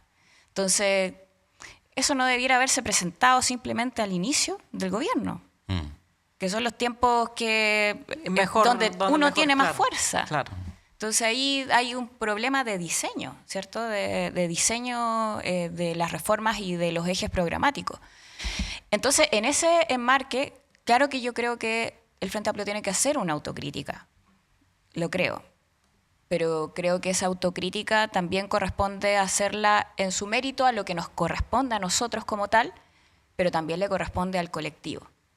Porque si yo saco como ejemplo la reforma de pensiones, yo vi cómo hubo sectores dentro del Congreso que eran parte de nuestra coalición y que hicieron más difícil, avanzaron rápidamente en una reforma que necesitábamos sacar antes. Quizás otra historia estaríamos cantando ahora. Entonces, hacer las cosas más fáciles, más simples, entendiendo los objetivos que tenemos en común. Y quizás para eso también necesitamos dialogar sobre lo que realmente comparte esta coalición, si es que nos conformamos como coalición de oposición. ¿En qué estamos de acuerdo y en qué no? Si eso, ¿Y eso todavía no está claro? Yo creo que hay cosas que sí, pero hay cosas que se resolvieron en el camino. siendo gobierno y eso es bien complicado. Porque al final hay muchos de los debates que se dan dentro del Congreso que uno no puede ser sincero además porque te ponen en la disyuntiva de o estás apoyando al gobierno O votas, claro, o votas votas, en claro. contra. Claro. Entonces, hoy día creo que como hay una posibilidad de rearme, de reordenamiento, de discusión, de reflexión, es también la oportunidad de que la unidad que se necesita, que es imprescindible, sea una unidad dialogada en puntos comunes programáticos. Definir una agenda, que creo que ese es el desafío que tiene la oposición, definir una agenda de los primeros meses en que va a estar gobernando José Antonio Kast, en donde nosotros digamos, esto vamos a ir a defender, esto nos parece, y en esto nosotros vamos a estar en disposición a dialogar. ¿Y tú crees que eso puede generar, así, tal como tú lo dices, ese tipo de agenda, un propósito común desde el FA y el PC hasta la democracia cristiana? Yo creo que sí. Ya. Yo creo que sí, al menos en el Congreso veo mucha disposición. Ojalá sea más allá del Congreso. Sería bueno tener esa articulación en las alcaldías y algo más de fuerza partidaria. Pero en lo que respecta al Congreso y el rol que tenemos siendo oposición ahí del gobierno de Kast, me parece que sí. Sobre todo porque, mira, hay algunos elementos que encuentro que son bien importantes. José Antonio Kast en estos días, desde que ganó la elección, ha planteado una agenda de 4 elementos. Hay 2 que ya van a generar problemas. Uno es la disminución de impuestos de las grandes empresas, porque ¿a quién va a afectar esa disminución de impuestos? ¿Qué beneficios sociales va a afectar? Y ahí pienso que debiéramos nosotros ser una mayoría para ir a defender derechos. O también la eliminación de las contribuciones a la primera vivienda, que va a enfrentar no solo con el Parlamento, sino que también con las alcaldías de las comunas más populares, Maipú, La Pintana, Puente Alto, que mucho de su financiamiento viene de ese impuesto. Entonces, el eliminarlo así nomás, claro que va a generar problemas. Yo creo que ahí tenemos que tener unidad. Gael Llomans, diputada del distrito número 13, muchas gracias por haber estado aquí con nosotros. Muchas gracias a ustedes. Y descanse también lo posible Sí. porque le va a tocar. Sí, Sí, no, hay que prepararse para marzo. Sí. Está bien. Muchas gracias. muchas gracias. Ahí dejamos entonces a Gael Llomans y nosotros cerramos el programa del día de hoy, estimada Alejandra. ¿Te Al parece? fin, me parece. ¿Te parece? Navideños como estamos, dejamos el código de nuevo, ¿no? Dejemos el código de nuevo para que haga su aporte, porque estos espacios son necesarios, toda esta infraestructura, las cámaras, luces, aquí el personal, todo el mundo, así que les dejamos el código QR para que puedan hacer su aporte, pongan like y todas esas cosas lindas. ¿Te parece? Eso. Chiquillos, muchas gracias, don Diego Cancino, don Pablo Rivero, María Jesús López, que estuvo en la edición periodística. Nosotros nos encontramos el próximo lunes 29 de diciembre. Y guarden este programa porque esta semana ni la próxima no hay descabellada.